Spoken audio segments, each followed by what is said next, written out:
지금 본문이 히브리서 12장인데요. 지난주에 히브리서 11장에 히브리서 12장 1절에 어떤 말씀이 있었냐면 구름같이 허다한 믿음의 증인들이 있었다라고 말씀하셨어요.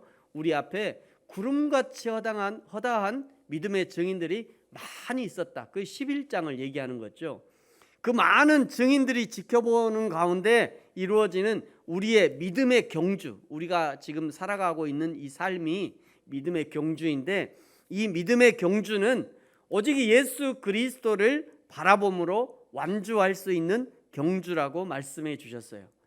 최후의 승리를 위해서 하나님 아버지께서 아들된 우리에게 때로는 징계하시죠. 아들이니까요. 때로는 징계하시고 때로는 경책합니다. 때로는 꾸지람을 하실 거예요. 때로는 채찍질을 가하실 겁니다. 왜요? 우리가 아들이니까. 우리가 아들 되어서 하나님이 우리에게 채찍도 하고 꾸지람도 하신다는 거예요. 그러면서 만약 징계가 없다면 그는 사생자요 친아들이 아닐 것이다, 이렇게 말씀하셨어요. 그렇기 때문에 이 믿음의 경주에서 승리하고 끝까지 싸워 이겨내기 위해서 어떻게 해야 되냐? 너희가 피곤한 손과 연약한 무릎을 이렇게 세워라 말씀하셨죠. 낙담하고 낙심해서 난 아무것도 못해요, 난 믿음이 없어서 못해요, 난 용기가 없어서 못해요, 나는 어려서 못해요, 나는 늙었으니까 내가 다 늙어서 뭘 하겠어요, 난 늙어서 못해, 나는 가진 것이 없어서 못하고, 나는 배우지 못해서 못해요, 나는 평신도라 못하고, 나는 또 사역자라 못해요 하다가 그러다가 안 해요. 이런 핑계를 가지고 아무것도 하지 않거나 주저앉아 있지 말고, 그러지 말고 일어서서 너의 연약한 무릎, 너의 피곤한 손, 연약한 무릎을 이렇게 세워라. 하나님의 나라와 영광을 위해서 도전하라고 권면했었습니다. 사랑하는 성도 여러분, 저와 여러분도 여러 가지 상황과 환경을 이유로 내세울 수 있는 못할 만한 이유 많이 있잖아요. 우리가 못할 만한 이유, 그 못할 만한 이유 되지 말고 그럼에도 불구하고 하나님의 영광을 위해서 피곤한 손과 연약한 무릎을 일으켜 세워서 하나님을 위해 위대한 일을 도전하고 실행할 수 있기를 예수님의 이름으로 축복합니다.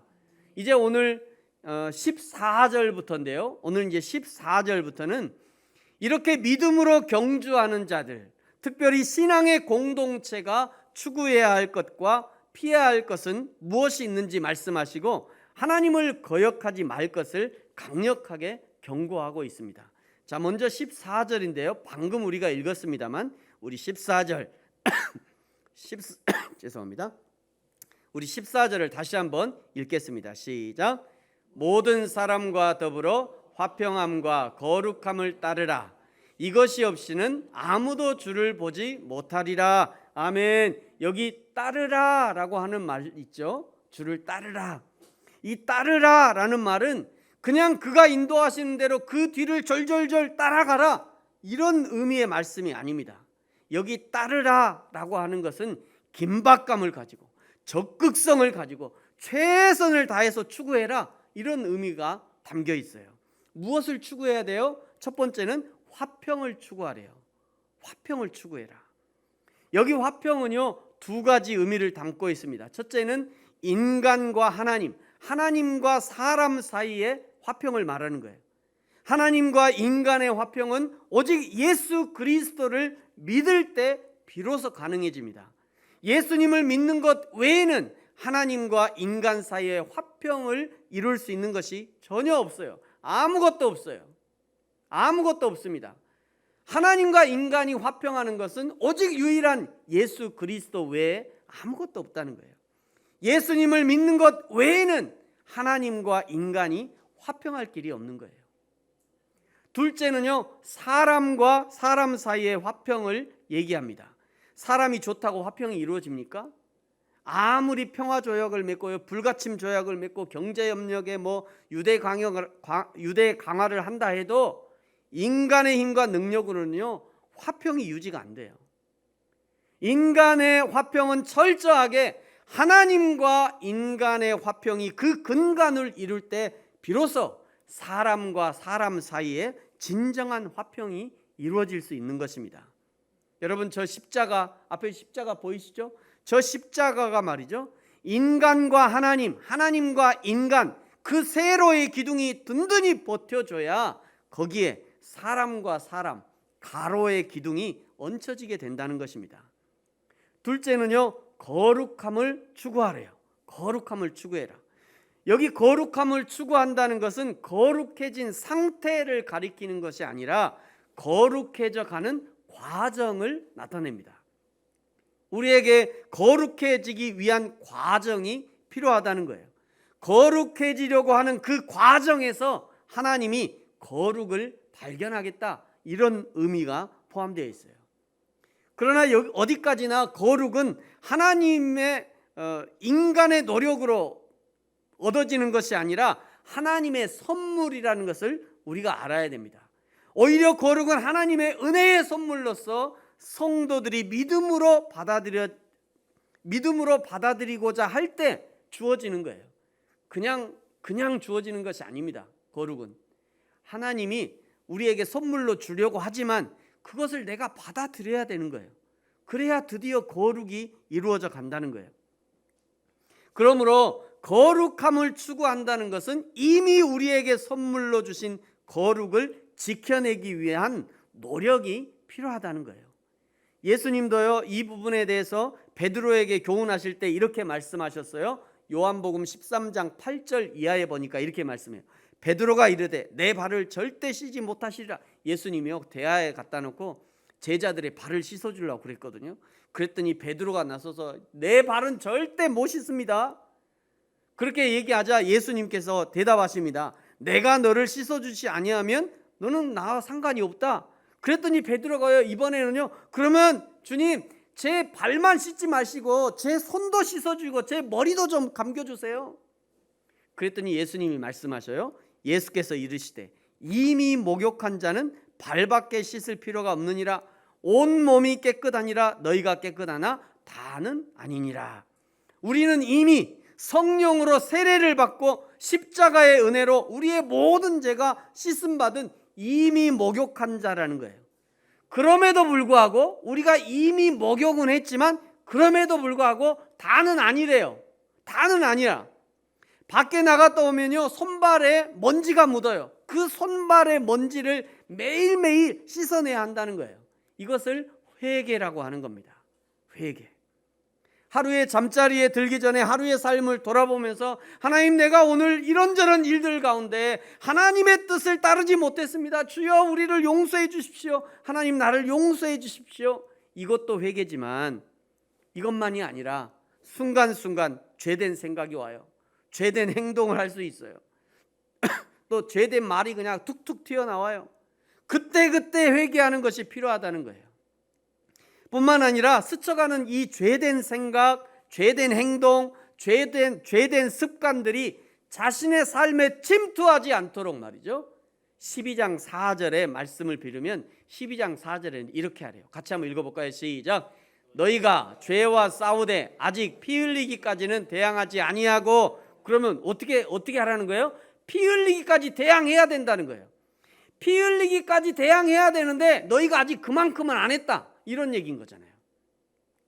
피 흘리기까지 죄에 대해서 대항해야 드디어 한 발씩 한 발씩 하나님이 원하시는 거룩을 향해서 나아갈 수 있다는 거예요.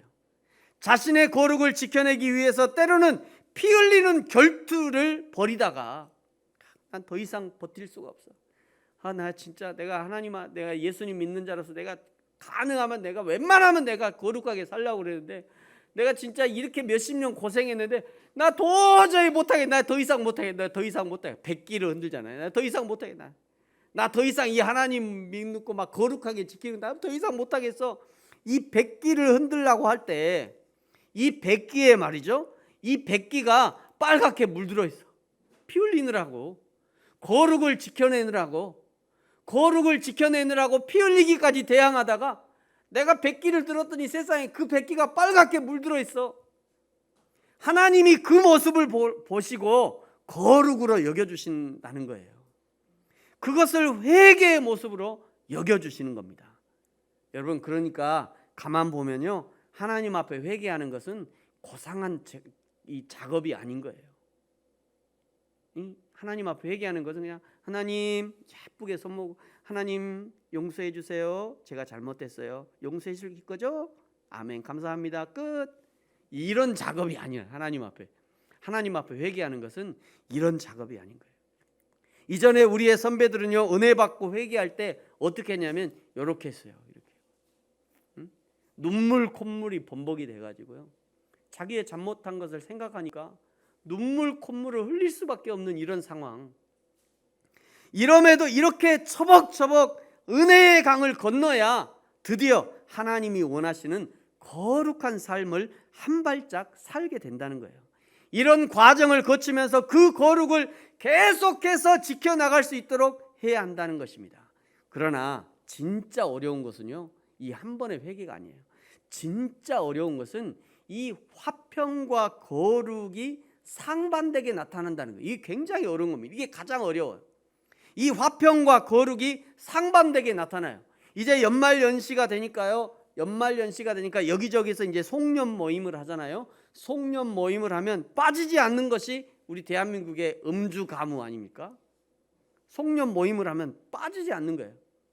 이때라도 모두를 위해서, 직장의 평화를 위해서, 직원들과의 단합을 위해서 이때는 화평을 선택하고 거룩은 잠시 저 가방에다 좀 넣어주면 좋겠는데, 그런데 하나님은요, 저 자리에서도 화평과 거룩을 동시에 추구하라고 말씀하시는 거예요.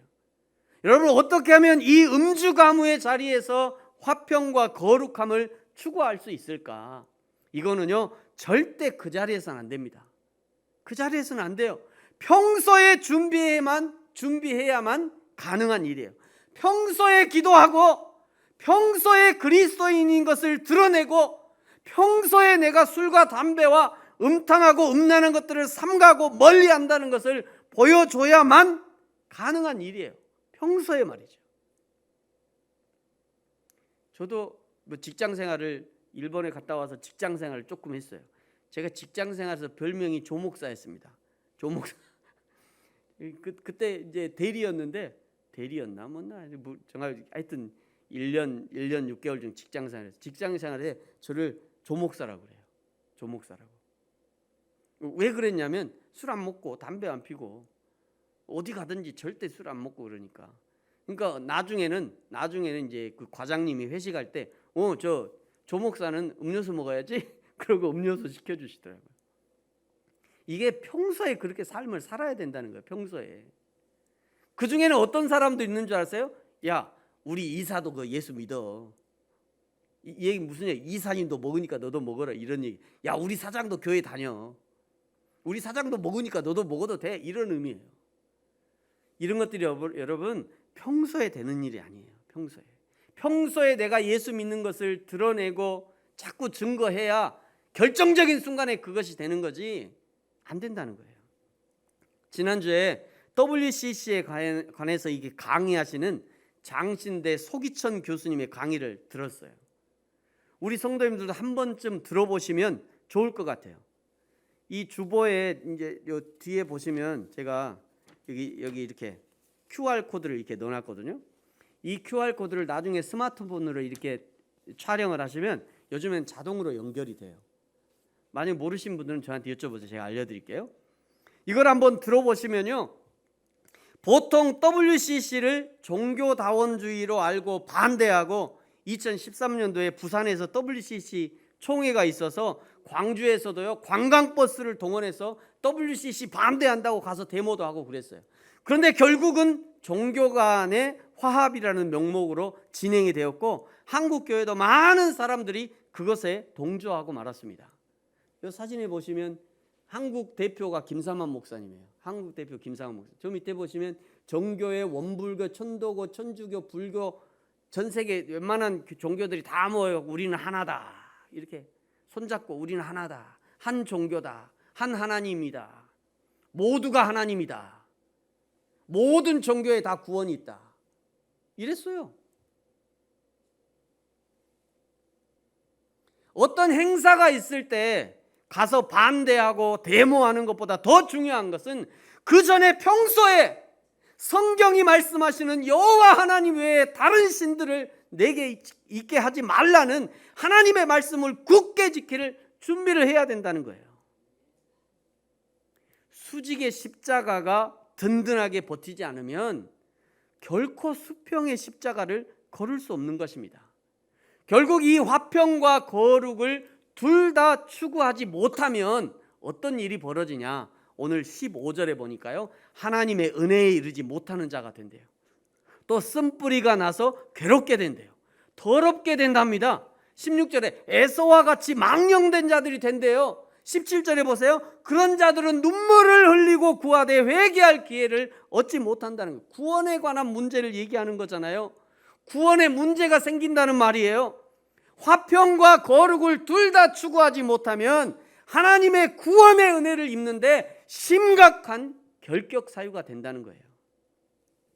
그러므로 사랑하는 성도 여러분, 하나님이 원하시는 화평과 거룩함을 얻기 위해서 우리에게 주어진 모든 시간과 삶의 현장에서 화평과 거룩을 부지런히 추구하고 연습하시기 바랍니다.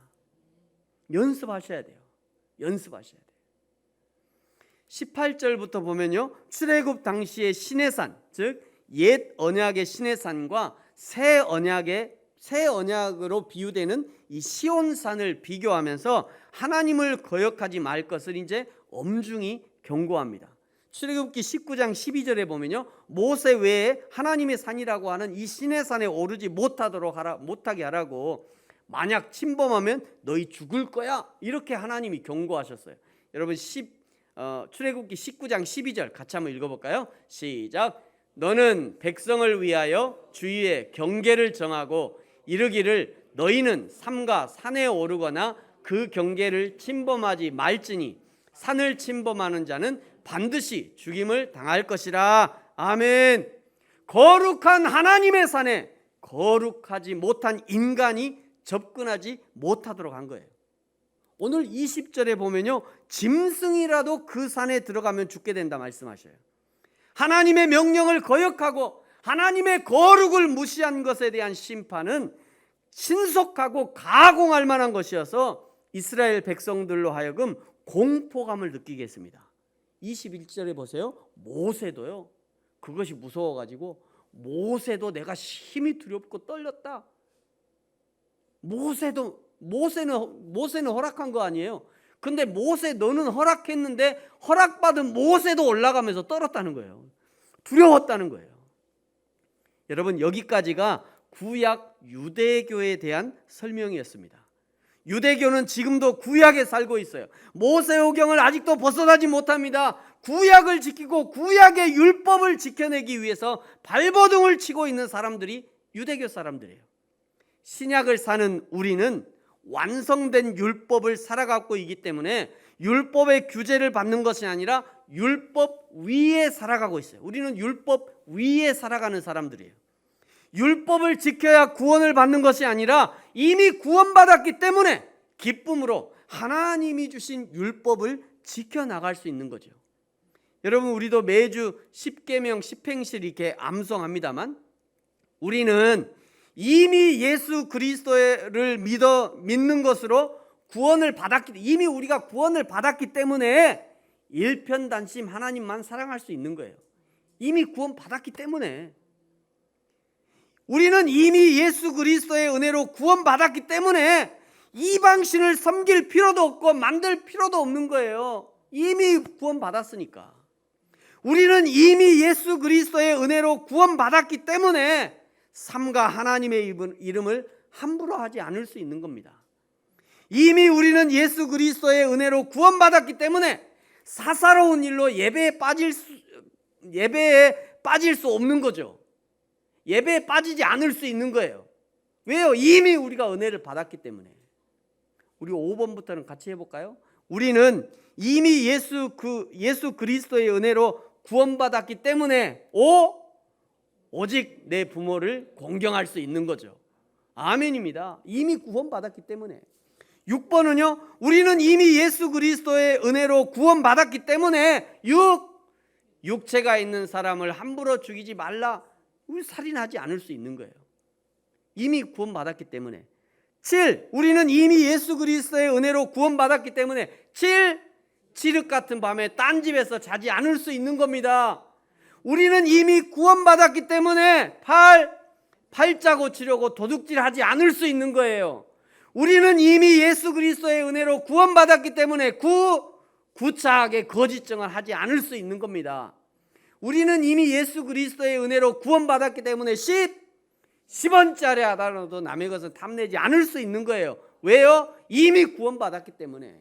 이미 세상에서 가장 귀한 예수 그리스도를 받았는데 뭔 그 10원짜리 하나를 탐내겠어요.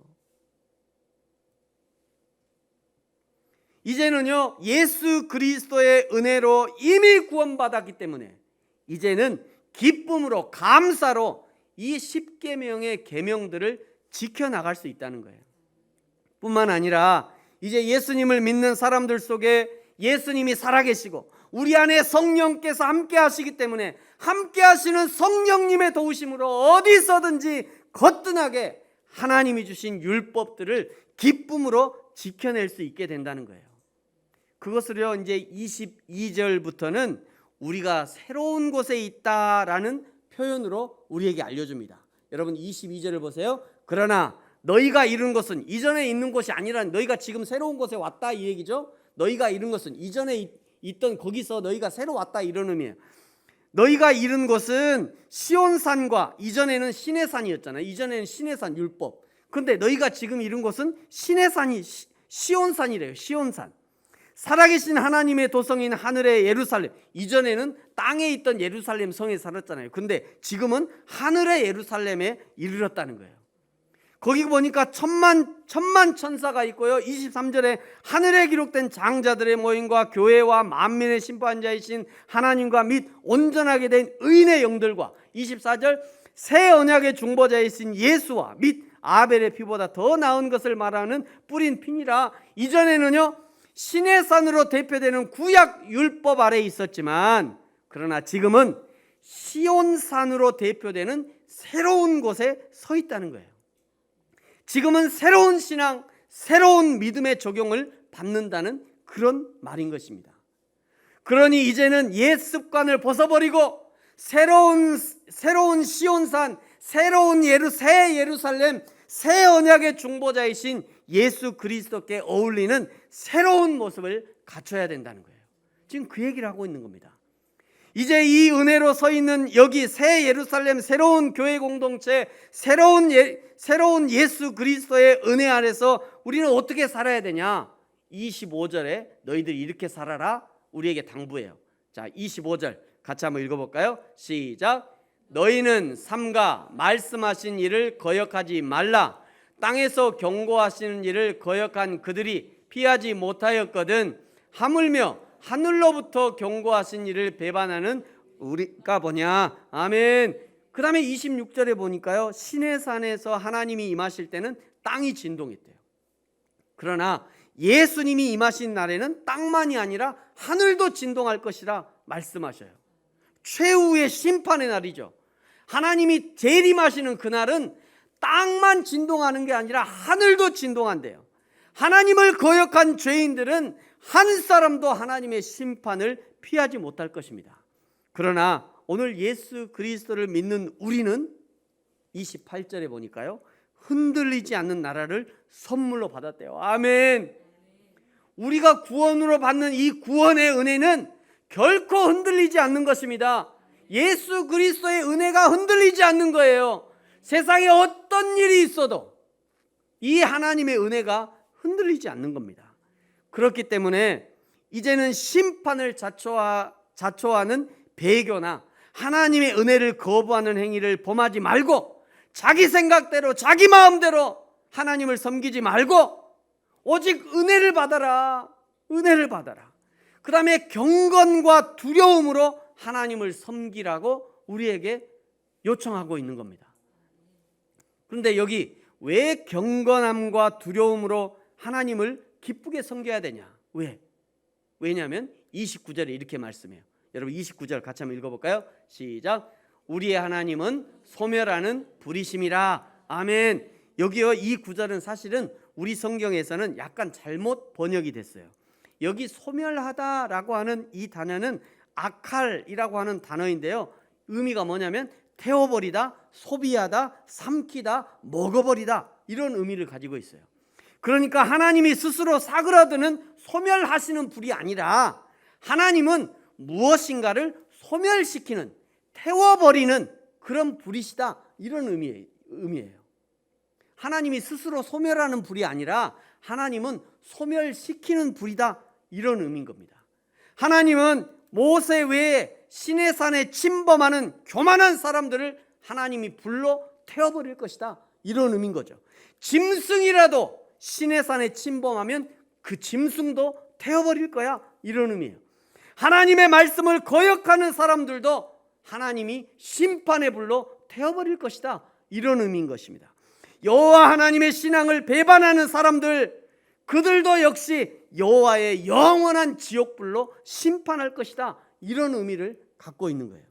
유일한 구원자 예수 그리스도의 신앙을 배반하는 WCC와 종교다원주의 같은 이런 사람들도 영원한 불로 태워버리겠다, 이런 말씀인 거예요.